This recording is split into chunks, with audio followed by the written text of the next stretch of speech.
오늘 봉독해 주신 마태복음 7장 7절에서 12절 말씀, 여러분이 익히 많이 들어보신 그런 말씀인 줄로 압니다. 마지막 12절에 이 말씀은 사실은 산상수훈이라고 일컬어지는 긴 설교의 마지막 결론이라고 그렇게 생각할 수 있습니다. 그런데 이 12절 말씀의 결론은 사실은 5장 17절에서 예수님이 한번 지적하신 내용이 있어요. 5장 17절에 뭐라고 말씀하냐면, 내가 율법이나 선지자를 폐하러 온 줄로 생각하지 말라. 폐하러 온 것이 아니요 완전하게 하려 함이라. 이런 말씀을 하셨거든요. 5장 17절에서. 여기에서 율법이나 선지자 이런 내용들을 간단히 말하면 구약 성경이라고 말할 수 있습니다. 여기 율법은 모세 오경을 말하고 선지자는 예언서들을 말하는 거지요. 그러니까 율법이나 선지자를 폐하러 온 줄로 생각하지 마라 하는 것은 내가 하나님의 말씀을 지키지 않고 폐하는 그런 사람이 아니라 오히려 구약 성경의 말씀을 완전하게 하려는 그런 사람이다, 이런 뜻이죠. 그리고 나서 소위 산상수훈이라고 하는 그런 긴 설교를 하셨습니다. 예수님께서 세리 죄인들과 어울리고 식사도 같이 하시고 안식일에 병자도 막 고치시고 그런 모습으로 비추어졌기 때문에 마치 예수님께서 구약 성경의 이 가르침, 곧 율법과 선지자를 폐하는 것 같이 그렇게 생각될 수도 있겠지만 사실 그렇지 않다. 그리고 구약 성경의 결론은 사랑입니다. 구약 성경에 기록된 그 많은 율법의 규정들과 예언서의 말씀은 결국 인생들에 대한 하나님의 사랑, 그리고 사람과 사람들 사이에 서로를 존중하고 사랑으로 삶을 이어가라는 그 가르침이지요. 이제 오늘 본문 그 앞에서 말씀하신 장문의 이 산상수훈의 결론으로 주신 말씀이에요. 그리고 마지막 12절에 대접에 대해서 말씀하신 겁니다. 그러므로 이렇게 말씀하셨잖아요. 이거 결론이란 뜻이에요. 긴 설교를 하셨어요. 그러므로 무엇이든지 남에게 대접을 받고자 하는 대로 너희도 남을 대접하라. 이것이 율법이요 선지자니라. 5장 17절에서 율법과 선지자를 폐하러 오지 않았다는, 완전하게 하려고 하는 거지, 그런 서론을 말씀하셨는데 오늘 이 12절에 결론을 주신 거예요. 그 결론이 아주 간단합니다. 다른 사람들에게 대해서 잘 대해주라, 이거죠. 남에게 대접을 받고자 하는 대로 너희도 남을 대접하라. 어떻게 보면 이게 구약의 결론이라는 뜻이에요. 네가 원하지 않는 일은 남에게도 시키지 마라, 하지 마라, 그런 식의 소극적인 표현이 아니라 대접받고 싶은 대로 너도 그렇게 대접하라, 적극적으로 표현하셨어요. 하나님께서 우리에게 원하시는 것은 우리가 하나님을 대접하고 그리고 또 이웃을, 이 사람을 잘 제대로 대접하는, 그게 하나님께서 원하시는 부분이에요. 그래서 짧게 보면 오늘 봉독해 주신 7절에서 12절까지의 말씀만 본다면은 하나님과의 관계성에 대해서 말씀하셨어요. 특별히 구하는 거, 찾는 거, 그죠? 하나님 앞에 요청하는 거, 그 하나님께 간구하는 것이 하나님을 대접하는 것이라는 뜻이에요. 사실은 며칠 전에 집에 들어갔더니 큰애가 아주 저를 환하게 웃으면서 반깁니다. 그럴 때는 항상 조심해야 돼요. 뭔 소리가 나올지 모르기 때문에 그냥 평범한 대로 하해하는 게 좋아. 너무 지나치게 웃고 그러면 긴장하게 돼서 사람이. 그랬더니 역시나 요구를 하는 거예요. 아빠, 내 방에 컴퓨터에 인터넷이 안 돼. 왜 인터넷이 안 되냐? 그러면 은상이 걸 한번 해봐라. 은상이 방에 가니까 인터넷이 잘 되는 거야. 자기 것만 안 돼. 똑같은 집인데. 그러니까 자기가 지금 숙제를 해야 되니까 빨리 최대한 빠른 시간 내에 신속하게 고쳐내려는 거. 근데 여러분, 그런 말을 들었을 때요, 기분이 나쁘지 않다는 거예요, 문제는. 귀찮은데, 정말 피곤한데, 자기가 뭐 잘못 다운로드 받아서 바이러스 들어왔나, 나한테 다 뒤집으시고, 정말 귀찮다, 이런 생각이 들지 않고요, 기분이 상당히 좋아요. 왜 좋냐면, 내가 이걸 고칠 수 있는 것으로 믿고 있구나. 그러니까 나한테 얘기하는 거지. 안 그러면 얘기하겠어요? 그러니까 그런 요청을 받아도 굉장히 기분이 좋단 말이죠. 하나님이 그런 입장이 아니겠냐는 거예요. 하나님, 이것 좀 꼭 해주세요. 이거 급합니다. 그러면 하나님께서 귀찮아, 그러시지 않을 것 같다는 거예요. 하나님께서 기분이 좋으실 것 같다는 거예요. 그죠? 그래서 우리가 하나님을 대접하면 뭘 어떻게 대접하겠어요? 하나님께 뭘 어떻게 해야 대접을 하겠냐고요. 하나님이 무엇이 부족하겠어요? 사실 오늘 이 7절에서 12절 말씀까지만 보면은 하나님께 이거 해주세요, 이게 대접하는 거라는 거예요. 우리 애가 나를 그렇게 인식하고 있구나, 내가 고쳐줄 줄로 믿고 있구나, 아주. 그죠? 그래서 하나님을 대접한다는 것은 하나님께 간구하는 거예요. 왜? 해줄 줄 알고 하실 수 있는 능력이 있는 줄 알고 믿고 간구하는 거니까 그게 하나님을 대접하는 거라는 거죠. 그래서 여러분이 하나님 앞에 이것 주세요, 저것 주세요, 이거 해주세요 하나님, 이렇게 하는 거 하나님께서 하나도 기분 나빠하시잖아요. 흡족해 하신다. 왜? 나를 인정하고 있구나, 나를 믿어주고 있구나. 그렇게 하나님을 대접하는 인생, 뭡니까? 오늘 본문을 보면 믿고 간구하는 거, 그게 대접이라 이거예요. 아빠 지금 빨리 고쳐야 돼, 지금 숙제가 되었어요. 그죠? 그래서 하나님을 대접하는 인생, 믿고 간구하는 인생이 하나님께 또 대접을 받는 거죠. 즉 응답을 받는 것입니다. 우리가 하나님께 믿고 간구하는 것이 그분을 대접해 드리는 것이고요, 그 간구를 들으시고 응답해 주시는 것이 바로 우리들에 대한 하나님의 대접이에요. 대접받고 싶으냐? 대접해라. 먼저 하나님께 믿음을 가지고 다가오라. 그죠? 하나님이 그거 원하시는 거죠. 그럼 우리 아이가 아빠 지금 빨리 컴퓨터, 그럼 은상이 걸 쓰면 안 되겠냐? 그거 다 남의 거기 때문에 다 불편하다는 거예요. 그렇게 저한테 요청했어요. 그럼 제가 어떻게 하겠습니까? 기다려, 밥도 먹어야 되고 발도 씻어야 되고 나도 다 할 일을 하고 하겠다, 그러지 않고 즉시 들어가서 막 조사하는 거예요. 왜 고장났는가? 이제 원인을 알았어요. 한 20-30분 두드려 보니까 왜 고장났는지, 왜 인터넷이 안 되는지 알았어요. 그래서 그걸 다 지울 거 지우고, 쓰잘데기 없는 거 지우고, 그 다음에 제대로 클릭이 안 될 거 하니까 바로 됐어요. 그죠? 요청하니까, 믿고 요청하니까 최선을 다해서 도와주는, 그것도 사람이에요. 오늘 하나님이 그렇게 말씀했잖아요. 어떤 아빠가 생선 달라 하는데 뱀을 휘떡 던져주고, 떡을 달라 하는데 이빨이 부러질 그런 돌을 줄 사람이 있느냐?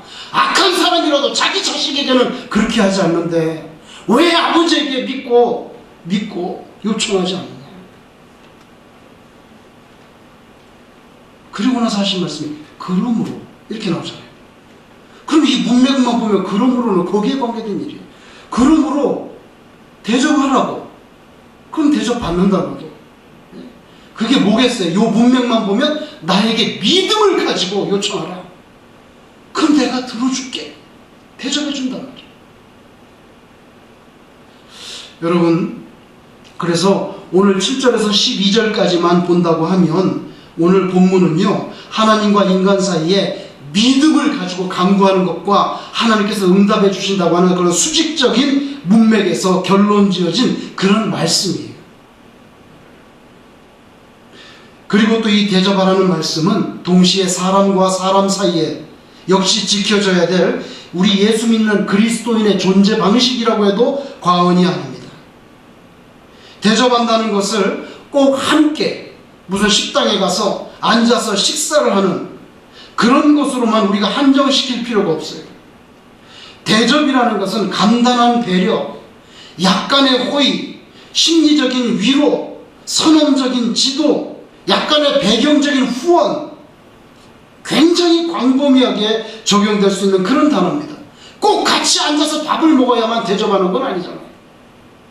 그 사람을 위해서 부단히 기도해 주는 것, 엄청난 대접이죠. 밥을 수백 그릇 사줘도 되지 않는 것, 그죠? 기도는 노동이에요. 노동. 오죽하면 예수님이 겟세마네에서 동산에서 땀을 흘리는데 피가 떨어지는 것처럼 그렇게 보였다고 표현했겠어요.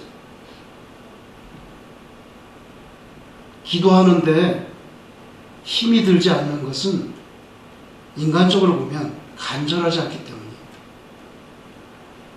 힘이 들어야 돼요. 곡괭이를 가지고 땅을 파듯이 그렇게 에너지가 들어가야 돼요. 그걸 진정한 기도. 예수님이 죽음을 앞두고 얼마나 간절했겠어요. 그러니까 그런 기도를 드렸으니까. 겟세마네 동산에 밤에 무슨 땀이 납니까? 뜀박질해도 땀이 나기 쉽지 않은 게 바로 겟세마네 동산의 밤이에요. 얼마나 추운데. 6월절은 여러분 아시는 대로 부활절에 가까운 때예요. 그때 이스라엘 땅에서 겟세마네 동산에서 무릎 꿇고 기도한다고 땀날 그런 온도 아니에요. 곧 다가오잖아요. 이제 종료주일. 그 밤에 겟세마네 동산에서 어떻게 땀이 나냐고요. 얼마나 간절하게 하나님 앞에 매달렸는지 우리가 상상해 볼 수 있어요. 여러분, 하나님과의 관계성 속에서는 믿음을 가지고 매달리는 것, 이게 하나님 대접하는 거예요. 하나님의 기분이 아주 흡족하시죠. 나를 믿고 있구나. 내가 얼른 응답을 해줘야지. 필요한 대로 도와줘야지. 근데 사람과의 관계성 속에서는 대접받지 못했다고 하는 건 무슨 뜻입니까? 만약에 대접받지 못했다고 하면 사람들 사이에서는 보통 무시당했다는 뜻입니다. 홀대당했다는 뜻입니다. 업신여김을 당했다는 뜻입니다. 자존심 상했다는 뜻입니다. 섭섭하다는 뜻입니다. 앙금이 남았다는 뜻입니다. 구역 예배 드리는데 이제 예배를 드리고 식사를 하는데 사람이 그럴 수가 있잖아요. 숟가락하고 젓가락이 모자랄 수가 있죠. 그죠? 그러면 테이블에 숟가락하고 젓가락이 모자라면 가져다 두면 되는 거예요. 가져다 주면. 근데 모든 사람들이 상에 둘러앉아서 식사를 하는데 어떤 A라는 사람 앞에 숟가락과 젓가락이 없어요. 모자라게 놓은 거죠. 그러면 가져다 주면 아무 문제 없어요. 그런데 식사를 시작하고 기도가 끝나고 식사를 시작하는 그 시점까지도 아무도 그것을 알아차리지 못했어요. 그러면 만약에 일하는 이 사람이 숟가락이 없네요 이렇게 말하면 괜찮은데 또 말을 하지 않고 자기가 부엌에 가서 숟가락과 젓가락을 가져와서 식사를 했어요. 그러면 그게 대접받지 못한 게 되는 거예요. 상처가 되는 거예요. 왜? 그 주인이 면밀하게 살피지 않은 거죠. 고의적인 것은 아니지만, 전혀 고의적이지 않지만 그 사람은 그 구역 예배 끝나고 돌아왔을 때 어떻게 생각하냐면 나는 대접받지 못했다고 생각하는 거예요. 이게 사람이에요. 하나님께서 창조하신 인격체 사람에게 대접을 잘하는 것은 간접적으로 하나님을 대접하는 것과 똑같아요. 여러분, 어떤 아랫사람이 다른 사람으로부터 아주 융숭한 대접을 받았어요. 그렇게 된다면 그 대접받은 사람의 상전은요 자동적으로 존귀하게 되는 거예요. 자동적으로 존귀하게 되는 거예요. 그건 똑같은 이치예요. 그래서 예수님은 종말 때에 다른 사람에게 대접을 잘하는 사람들에게 축복의 말씀을 주십니다. 놀라운 것은 우리가 다른 사람을 잘 대접하는 것이 곧 예수님을 대접한 것이라고 그냥 간단하게 마침표를 찍어버렸어요. 예수님이. 마태복음 25장 37절에 이에 의인들이 대답하여 이르되 주여 우리가 어느 때에 주께서 줄이신 것을 보고 음식을 대접하였으며 목마르신 것을 보고 마시게 하였나이까?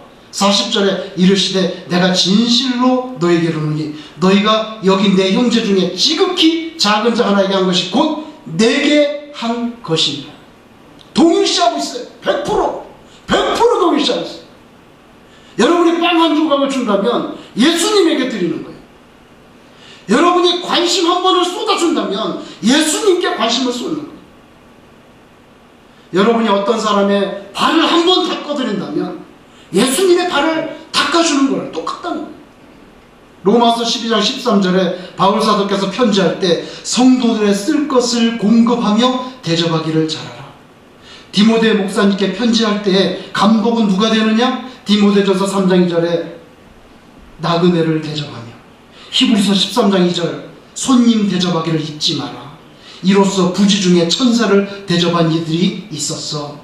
바로 대표적으로 아브라함이에요. 아브라함이 더운 대낮에 텐트 속에서 보니까 나그네 3명이 지나갑니다. 땡볕 아래서 쫓을 때 성경에 뛰어갔어요. 걸어가자고 뛰어가가지고 엎드려서 잠깐 들어오셔서 식사하고, 누구신지 잘 모르겠지만 식사하고 가시면 어떻겠냐고. 안 한다.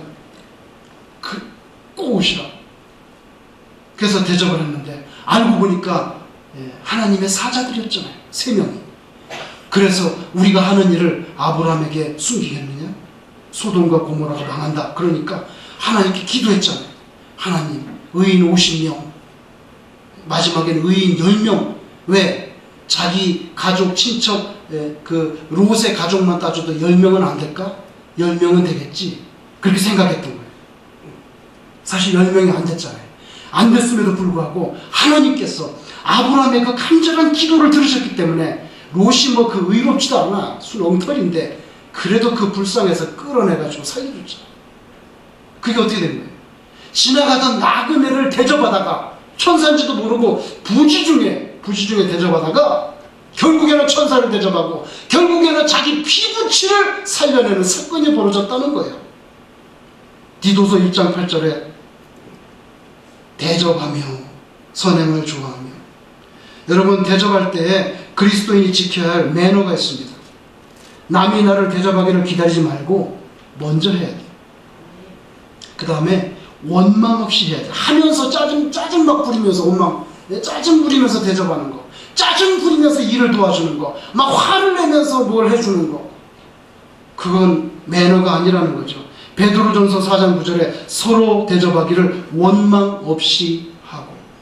아니 뭐 기왕 해줄 건데 기분이 안 좋더라도 그래도 긍정적인 자세를 갖고, 안 그러면 해주지 말아버리지. 해주고도 요거도 뭐.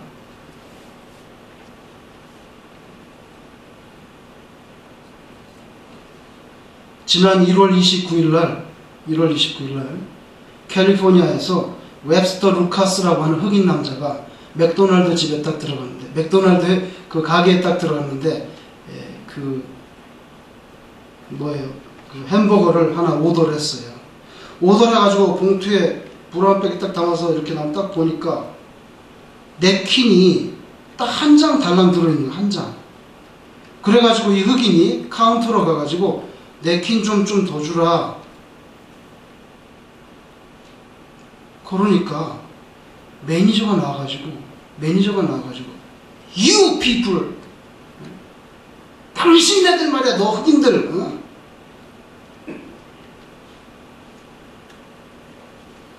그러니까 뭐 정 주기 싫으면 없다든지 주기 싫다고 말하면 되는데, 그 느낌이 자기가 흑인이기 때문에 이렇게 그 모멸감을 느낄 정도로 그렇게 매니저가 중얼거렸다는 거죠. 그래서 이 루카스가 흑인 차별로 판단하고 변호사에게 찾아가서 정식으로 소송을 걸었어요. 그렇게 일이 복잡해지니까 맥도날드에서 공짜 햄버거를 주겠다. 뒷북을 치고 있어요. 냅킨 좀 달라고 할 때 친절하게 주지. 공짜 햄버거 중에 공짜 햄버거 필요 없어요. 수의 천국, 미국에서 냅킨 한 장 때문에 인종차별, 모멸감, 정신적으로 너무 고통스러워. 내 죽을 때까지 못 잊을 거다. 이래가지고 150만 불을 소송을 걸었어요. 그 결과는 아직 안 나왔기 때문에 알려드릴 수가 없습니다.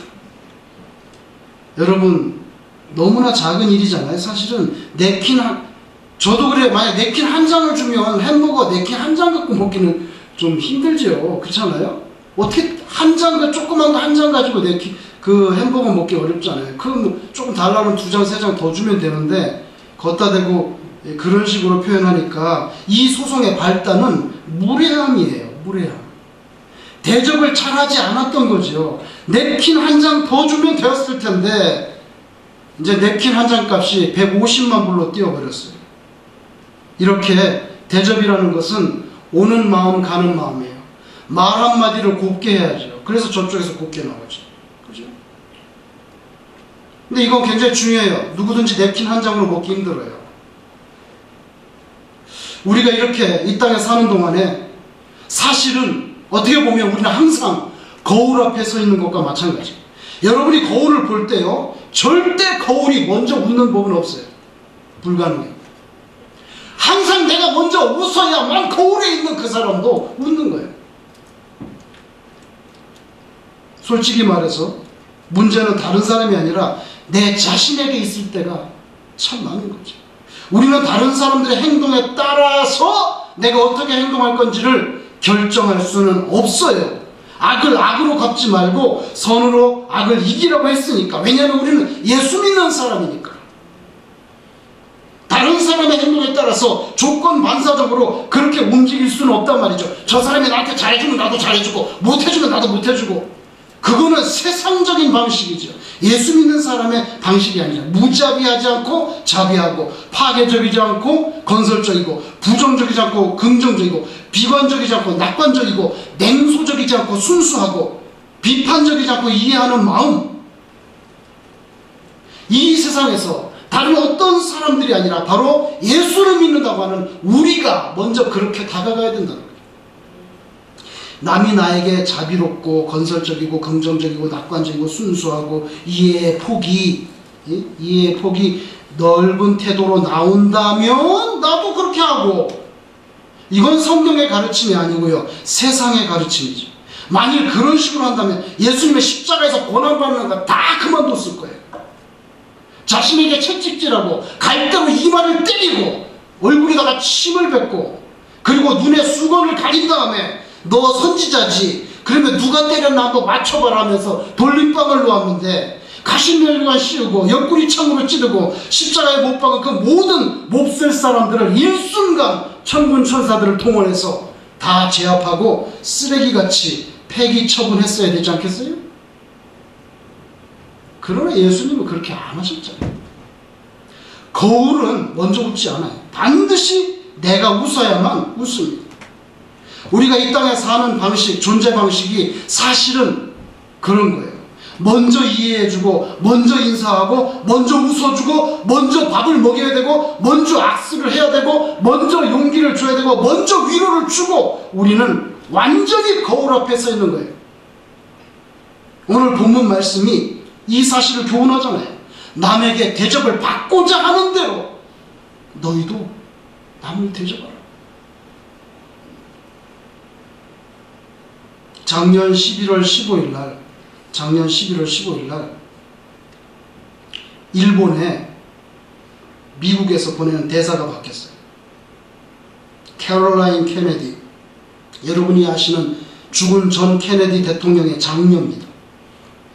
케네디가 사망한 지 50주년을 며칠 앞두고 정말 상징적으로 이 캐롤라인 케네디 이 여성을 미국 대사로 일본에다가 보냈어요. 주일 미국 대사가 된 거죠.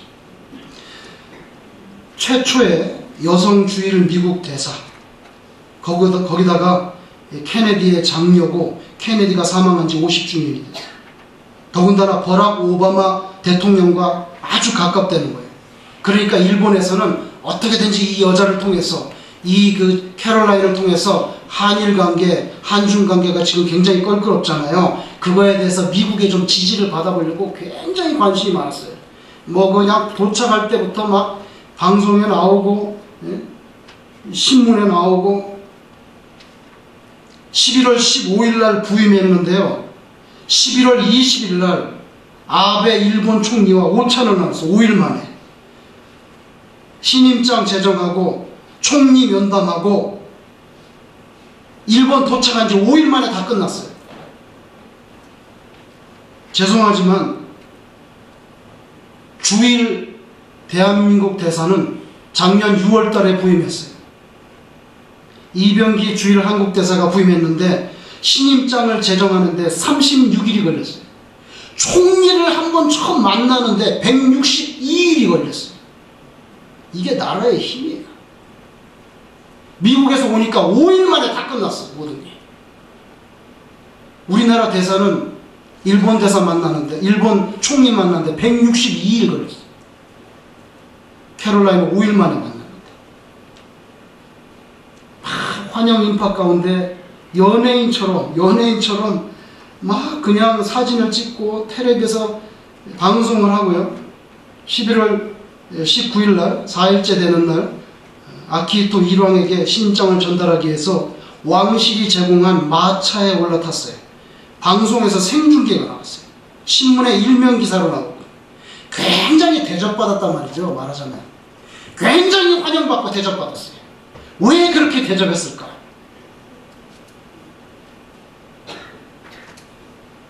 여러분, 잘 드러나지 않지만 좀 중요한 사건이 있었어요. 오래전에 역사적인 사건이 하나 있었는데, 그 뭐냐면 케네디 전 대통령에 관계된 사건인데요.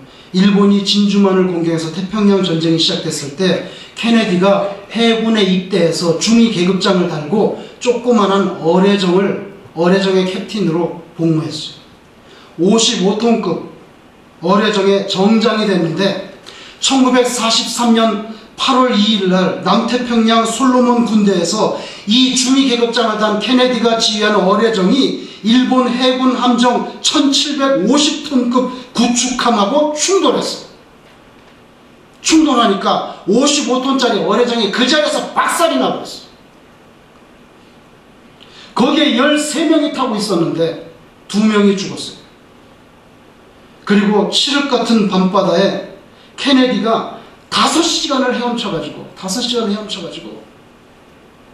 섬으로 가서 살아났어요.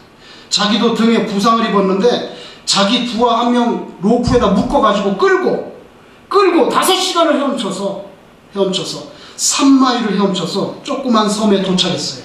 그런데 미군은 이 어뢰정에 박살나고 나서 13명이 다 죽은 것으로 알고 케네디 집에다가 전사 통보서를 보냈어요. 케네디는 멀쩡하게 살아있는데 전사했다고 통보서가 간 거예요. 그런 해프닝이 있었어요. 그리고 나서 케네디가 나중에 대통령이 됐는데요. 편지가 왔어요. 누구한테 편지가 왔냐면 그 1943년 충돌했던 그 1750톤급 구축함 아마기리호인데 그 아마기리호의 함장한테서 편지가 왔어요.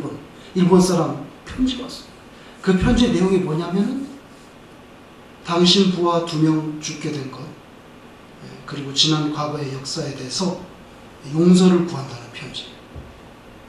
케네디가 대통령이 되니까 이 함장이 편지를 보내서 용서해달라. 그리고 앞으로 훌륭한 대통령이 되라. 그 편지를 받고 케네디 대통령이 답장을 썼는데요.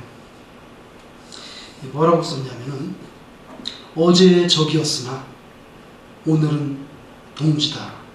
이렇게 답장을 쓰고 그 아마기리호에 승선했던 일본 군인들 가운데 아직도 살아있는 사람을 초청을 했어요. 미국으로. 일본 사람들이 그걸 알고 있거든요. 케네디의 그 관대함. 그날 죽었으면 대통령도 못 될 뻔했죠, 자기도. 보통 일이에요. 그런데 용서를 구하는 편지를 보냈더니 받아줬을 뿐만 아니라 초청까지 해가지고 대접을 했어요. 미국으로. 여러분, 그런 사람의 딸이기 때문에 일본 사람들이 받아들이는 무드가 다르단 말이에요. 여러분, 정말 대접받고자 하는 대로 그렇게 먼저 대접을 하는 것은 이래서 참 좋은 것이, 산상수훈의 결론, 무엇이든지 남에게 대접하고자 하는 대로 너희도 남을 대접하라. 우리의 신앙적인 속사람이 잘 자라나야 된다는 거예요. 잘 성숙하게 자라나야 된다는 거예요. 여러분, 거울은요 절대 먼저 웃지 않습니다.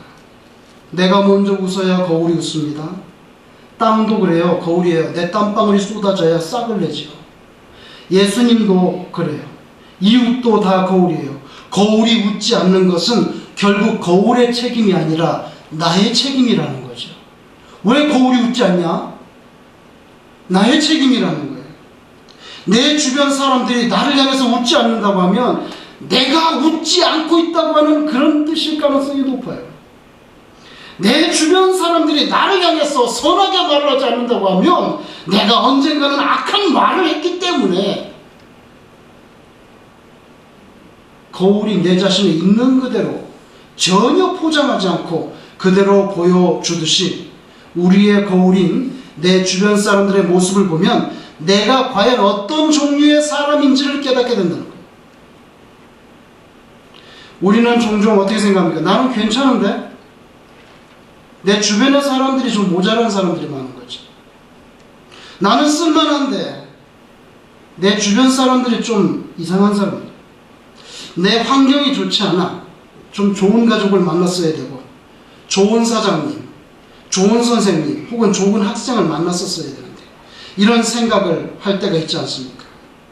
여러분, 그러나 성경적으로 볼 때는 환경이 그런 것이 아니라 환경을 그렇게 만든 것이 내 자신일 수가 있다는 것. 이 생각 해봐야 된다는 거예요. 거울은 거짓말하지 않아요. 거짓말을 우리가 하는 것입니다. 오늘 12절, 남에게 대접을 받고자 하는 대로 너희도 남을 대접하라. 이 결론을 주시기 전에 우리의 그런 옹졸한 마음을 아시기 때문에 마태복음 7장 1절에서 비판을 받지 아니하거든 비판하지 마라. 너희가 비판하는 그 비판으로 너희가 비판을 받을 것이요, 너희가 헤아리는 그 헤아림으로 너희가 헤아림을 받을 것이라. 전제를 깔았어요. 벌써 예수님이 깔고 마지막에 대접받고 싶은 대로 대접하라고 결론을 지은 거죠. 여러분, 우리에게 필요한 것은 하나님을 하나님으로 알아들이고 하나님을 하나님으로 대접해드리는 것, 그리고 주변의 사람들을 귀한 인격으로 여겨서 잘 대접하는 것, 이것이 하나님께서 우리에게 주신 사명인 줄로 믿습니다. 예수님은 이것이 율법과 선지자라고 말씀하셨어요. 성경의 결론이라는 뜻이에요. 여러분, 주님께서 주신 이 가르침대로 우리가 이 작은 신앙 공동체 안에서 서로 먼저 존중하고 배려하는, 대접하는 이 사명을 잘 감당하셔서 하나님께 큰 기쁨이 되는 그런 귀한 신앙 인격체가 되시기를 주의 이름으로 축원합니다.